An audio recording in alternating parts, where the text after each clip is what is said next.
Hello and welcome back to Let's Play TimeSplitters 2 with me, Mr. Muckluckable. In the last episode, we had a look at the challenge mode of the game, all the weird and wonderful missions and challenges you can do, smashing glasses, smashing zombies, other such things. And now I think to finally end off this Let's Play, we're going to have a look at just a few remaining things, the main one being the map making mode. Let's have a look straight away. And we will edit and create a new map. Okay, so here we go, map making. As the name suggests, we're going to make some maps, and to begin with, there are two modes you can choose, beginner or advanced. I'm going to go straight into advanced, even though I'm not, because it has more options to show. Okay, this is a whole section of TimeSplitters that I didn't really use much when I first played the game. I'll be honest. I did mess around a few times with it, but I never made maps seriously because I never played it online for starters, and also, I don't know, it is as cool as the features are in this, it never really hooked me, which is odd because, you know, like in games like Minecraft and things, you'd think it would, that sort of creative sandbox type thing. Anyway, I really wish I did play this because looking back now, it is really, really clever. I did play it a little bit more on Future Perfect, but so I don't really know what it's like on TimeSplitters 2, or I didn't. I've now looked. You start off with a blueprint right here with tiles, and as you can see at the top, there are loads of different sections. We have tiles, items, lights, story, enemies, game logic, and it's all fairly self-explanatory except for maybe the game logic. We'll get into that. But tiles is basically how you create the walkways, the corridors, the rooms of your map. And before we have a look at all of them, let's have a quick look at what the screen interface has. So this little bit down here will change depending on what block you have. But up here is quite an important bit, just what I'm right next to. L1 and L2, they change the different heights of the map. Because you can have stairs and ramps and things like that, you can have different height levels.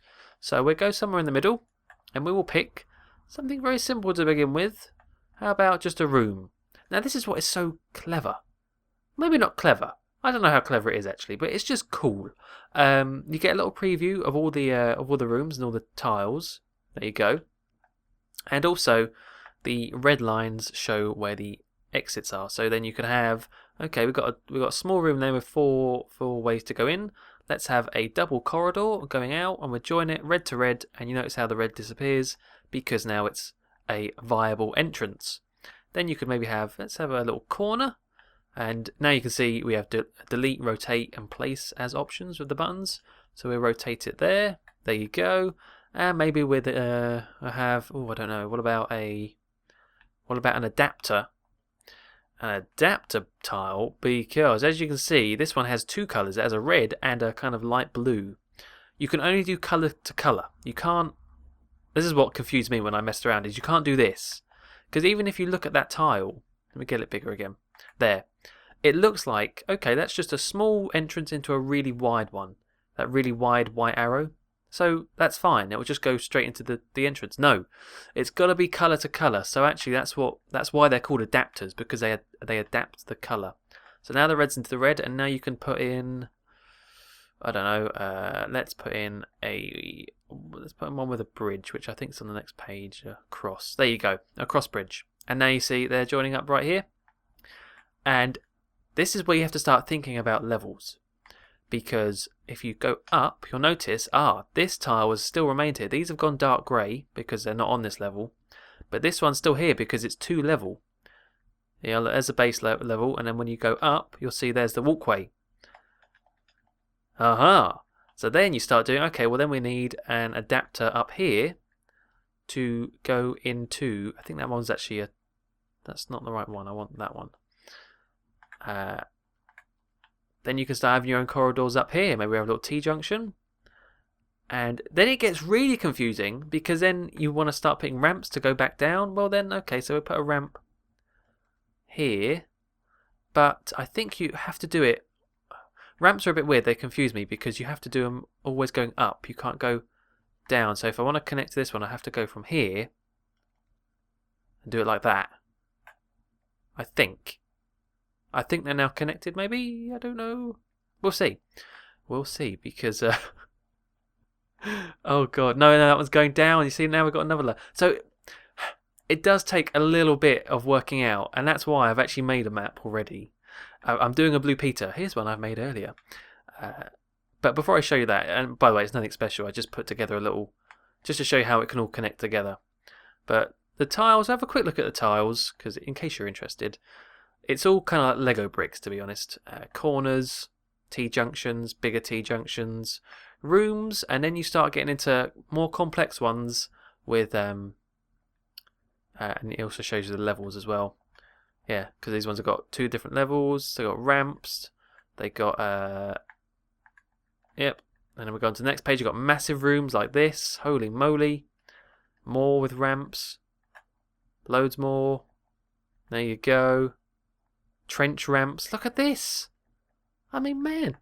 And then, so let's say you've made your map, as lame as this one is. Then you go across to items, because if you want to play, deathmatch and things, you need weapons. So you go in here, and we've got, I don't know, a shotgun. We'll place a shotgun there. And maybe we want to have a spawn point, so we'll put that bang in the middle. And then maybe we'll have, teleports. That's always cool. You have a teleport, so we'll put a blue one there. Oh, and maybe that'll teleport to up here.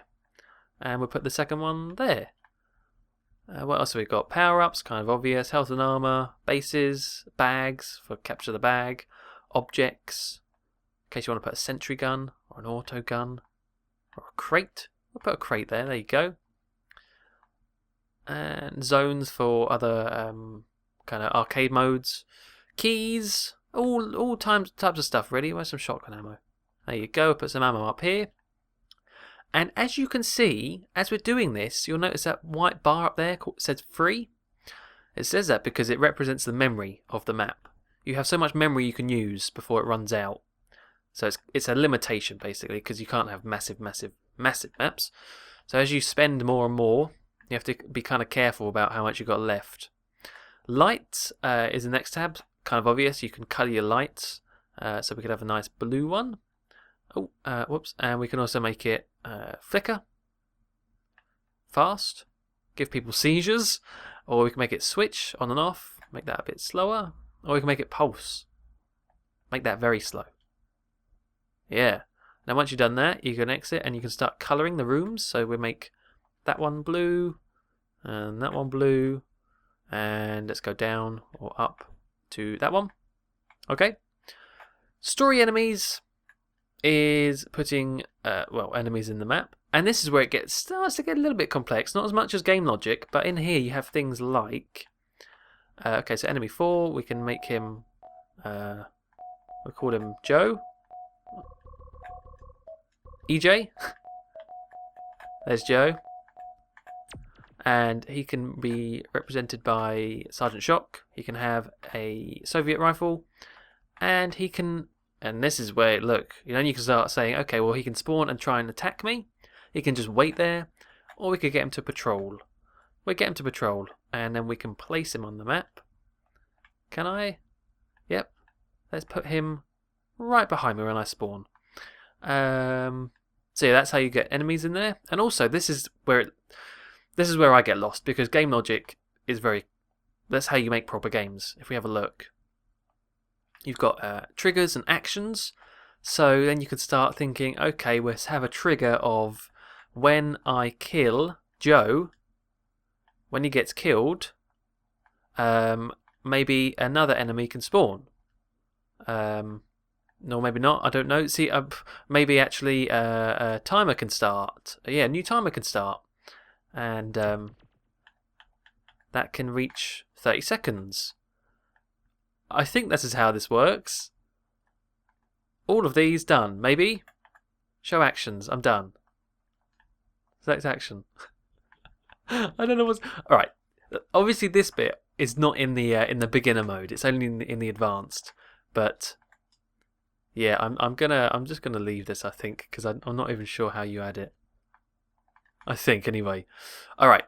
And now you've done all that, you've put all your weapons down, you've put all your lights and your enemies, you can press start, and we have a few different options here. Maybe we could center the map in case it's not centered. Oops, we could clear it if we don't like it. We could undo things. This, here's how you change the mode. We're staying advanced. And also, preview. I'll go to map settings in a minute, but preview is how we actually get to look. So, depending on what things you've added, whether it could be a capture the bag or zones or anything, because we haven't got zones in it, we can't do the zone mode, but we can do, for example, deathmatch. And that will actually spawn us inside the map, and we can take a look first person. Very cool. For a game that came out in 2002, very cool indeed. Lots of customization there. Okay, see if we can see me. Oh god, there he is! Oh no! Lieutenant Bush! Oh, everyone else has spawned as well. Oh no! Stop it, Joe! This is just madness. Okay, but yeah, as you can see, here's the lights. They're pulsating like we set. Let's see if we can find that. Oh, there's a teleport. That will teleport us up or down. I can't remember where we went. But this is it. We've made our own map. We did this. Here's the second level with the bridge. Any way you don't connect it to it, it just turns into a wall. Go away. Oh god damn it. Damn you, Captain Snow. Okay. So there's that. I'm actually going to end that because I'll show you a few more things. God, that's so cool though, isn't it? I love that. I keep saying it's cool. I'm sorry, I've got to stop saying it's cool, but I wish I used that more when I was younger. The things I could have done. Like I said, I used it more with Future Perfect, but even then, not properly. Not properly at all. But yeah, let's go into the map settings because here's where you can change how things look, pretty much. So you can change your weapon set. Yeah, that's if you haven't set your own weapons, I guess. The bots, so we can have military, I guess zombie will be one maybe. Misfits, probably. Freaks, they are living dead. So that's all the enemies that can spawn. The music is recommended, and by that it means recommended to the tile set you use, because this top one is the tile set. You can change the theme of the tiles. That was Victorian. We could have alien, virtual, industrial. I'm going to quickly go through these just to show you what they look like. I'll probably cut away while the loading screen happens, but just to go through them because they all have a neat look to them. So that was Victorian we just saw. Let's have a look at Alien. Okay, here's Alien. As you can see, it's a lot more clean and bright and sci-fi, as the name would suggest. And you can also hear, if you can hear it past all the shooting, the music's changed as well. That's what I mean by the music changes based on the recommended soundtrack to the tile set. Go away. Stop it. Oh, damn you, Ample Sally. But yep, this is the Alien one. I'll show you the next one. Oh my god, that clown's creepy. This one is virtual. Very, just sort of like your, yeah. Oh god, that was weird.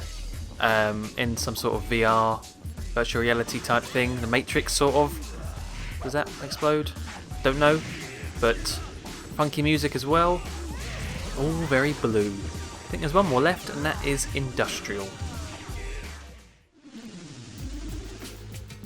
Okay, yep, here we are. Here's the industrial. This is actually a map. This is the one I said about making earlier. I thought I'd load this one up instead. So it's a little bit different, but here is the final tile set. I quite like this one actually because it's not too messy. You can still see. Mind you, I suppose that that virtual one was the most clean. But yeah, this one has a good vibe to it too. Let's head back to the blueprint screen, and I'll show you just a few more things about this because this probably should have been its own episode because there's so much to it. There is actually, in fact, a few more maps that you could look at for maybe inspiration or just to see how they did things, because if you have a look at I'm on loading screen. If you have a look at the map settings, or no, sorry, that's not the right one. If you go to load map, there is even some sample maps already included. I'm quite intrigued by Zombie Lab. Let's have a look at that. I see. Oh. So yeah, here's like their own ones they've designed just to show you how it's done. That's cool. What's the dead ends? Ooh. Don't actually think I'll go into it though because I can't be bothered. Anyway, yeah, that is the map making. Pretty. Oh, I just deleted that. Whoops. Pretty. You have many changes that have not been saved. Do you want to? Yes, I do. Pretty impressive for such an old game, and I'm sure a lot of people had a lot of fun with that, making their own maps and sharing with their friends, as much as you could share back in those days. Okay, so just to end off this Let's Play, let's have a quick look at some of the final few things. The first being the game cartridges you collected in the story mode. I'm going to have to load up an actual story mission to show you this, and I still haven't actually got all of them. I've only got 2 because one of them you can only get on hard mode. But if I go into, let's just go into Siberia, and I'll show you at least the first 2. Okay, here we are, back where it all started, in fact. Because I want to have a look at our lovely temporal uplink right there. If we get it up, we can have a look at some of the games we unlocked. Aha, Anaconda is the first one. In fact, Astrolander is the last one. We missed the middle one. Despite the fact the middle one is actually a later mission, so it's kind of in a weird order. But Anaconda, oh, I love the music on this. Be prepared for the best music in the whole game. Well, maybe not.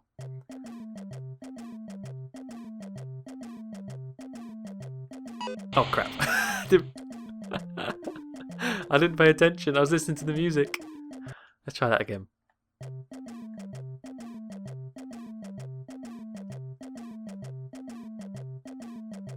It's a slow start, but it gets really good, this song, believe me.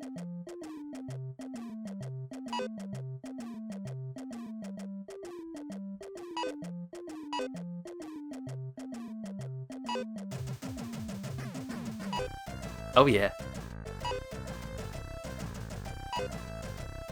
Oh, I love it so much. It's so happy and chirpy. Anyway, yeah, as you can see, this is pretty much just Snake. Slightly different in the fact that it's a wiggly Snake, not right angles, but still good old Snake like on the old Nokia phones. Oh crap! With the little red crosses you have to collect. Sometimes the blue ones that fly past you.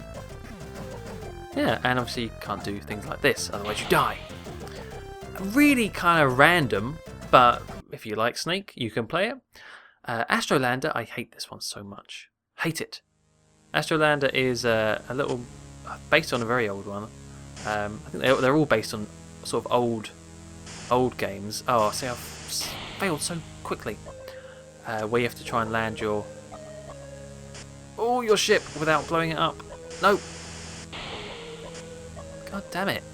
You've got to slow down enough, and you've only got a certain amount of fuel. No! The music's quite relaxing though. No! Oh! Alright, one more go, one more go. Come on! No! Oh! Okay. Let's have a look at the Hall of Fame. Damn you, Cortez, with your high score. Corporal Hart's dead, we don't care about her score. And the middle one, I believe... Oh, what's it called? I forgot now. It's a racing game. It's almost like Micro Machine racing game. And unfortunately, I haven't got any footage of that because it was on the hard mode of the Robot Factory mission, which I'm not going to play because it's too difficult. I'd probably just Google it. I'm sorry I can't show you all of them, but too difficult. That is all the little mini games you can play. Well, two out of 3 of them on the temporal uplink. We'll head back to the main screen just to show you one more thing, and that is the cheats of the game. Alright then, so the cheats. Because I haven't 100%ed this game, I haven't unlocked all of the cheats. But if we go to options, right at the bottom, here we go. Oh, also you can, on this screen, you can look at the cutscenes and also kind of your own stats of the game. You can see lots of stuff really, but awards, the gallery, all the characters you unlock. Basically, this is where you see all of your unlockable things, stats as well. Ooh, that's quite interesting to look at. Play for 3 hours 31? Really? That seems longer than that. Anyway, If we go to cheats, we've only unlocked 3, not very good, but head size, we can make people have big heads. Let's see what that looks like first. Oh my god. You can already see it just on the character selection screen, but yep, as the name suggests, they all have big heads. Let's go. Where are you? Let's have a look. Oh, the monkey's got a big head! Oh, this is... Yeah, cheats are supposed to be random, but there you go. Is this based on... Is there a cheat in GoldenEye with big heads? I think maybe there is? It would make sense if it was the same team, pretty much. Oh. There's the Dark Messina's child dead. Little freak. That's pretty much it. They have big heads. Let's move on to another cheat. Okay, so we're not going to bother with all characters cloaked because that just makes them invisible. I'm sure you can guess what that looks like. But cardboard characters is another one we unlocked. And this has a really weird effect when playing. So I'll show you this one as well. Aha, so back at the ice station. Let's see if we can see any people. Sometimes it's tricky because, yep, they are two-dimensional now. That's my own team, but yeah, look at them at the right angle and they're pretty much invisible. And then you start getting weird effects when they turn around and things. It's so odd. Oh, I'm not quite sure. Well, I'm not quite sure why they do half the things they did in this game. All the weird Easter eggs and creepy things and cheats and stuff. But yep, here is another one. I love the way they spin as well. I suppose it would make it a little bit more challenging. I could have my own team here, I know, but I just want to see people fall over and die. Look at him! Woohoo! Oh. Okay. Oi! I'm going. Stop shooting me. Alright, so that was cardboard cutouts. So there you go. That was a little look at just the remaining few things. There are a heck of a lot more, I suppose, if you go deeper down into the options like we just saw with the statistics and stuff. But we've got to draw the line somewhere, and because I haven't 100%ed it, a lot of stuff we still can't see anyway. But of what we did unlock, there you go, there's some of it. As random and crazy as it is. So that will probably do it for this Let's Play overall now. That is the end of the extras. I hope you've all enjoyed watching this Let's Play. It's been fun for me going back to a game that I mostly associate with childhood sleepovers around friends, and it's weird how a game like that can hold almost like a time capsule memories, and I've sort of had some of that. Obviously some things you can't replace, but it's just been nice to go back and relive some of those memories. And yeah, the things you did with your friends and all the crazy stuff you did. I'm getting soppy now, but yes, it was a lot of fun. So I want to thank you all very much for watching, and until next time, goodbye.